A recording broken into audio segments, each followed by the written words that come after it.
9 ایون پرزیدنت جمهوری تاجیکستان پیشوای ملت محترم امامعلی رحمان در شهر نیتسا در حاشیه کنفرانس سیوم سازمان ملل متحد اوید با اقیانوس با پرزیدنت جمهوری فرانسه امانوئل ماکرون ملاقات نمودند.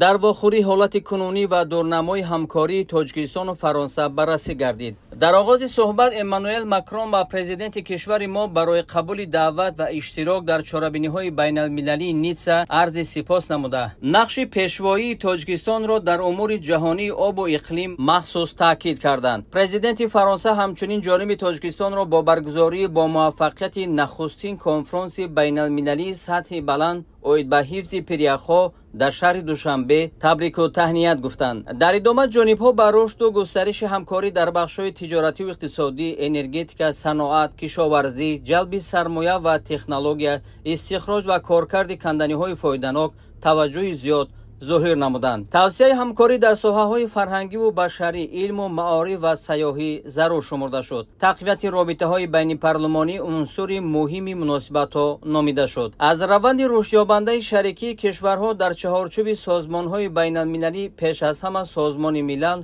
اظهار قناعتمندی کرده شد. همکاری در مسائل تغییریابی اقلیم و عاقبت‌های تأثیر آن به محیط زیست از جمله در چهارچوب 10 ساله عمل برای دستگیری علم‌های یخشناسی سالهای 2025-2034 از موضوعات مهمی صحبت بود. موقع نزدیک و همسان کشورها اوید به تأمین امنیت منطقوی و جهانی به خصوص مبارزه با تروریسم و افراطگرایی تاکید گردید. در فراورد صحبت رهبر دولت ما محترم امامعلی رحمان از پرزیدنت فرانسه محترم امانوئل ماکرون دعوت نمودند که با سفر رسمی به تاجیکستان تشریف بیارند.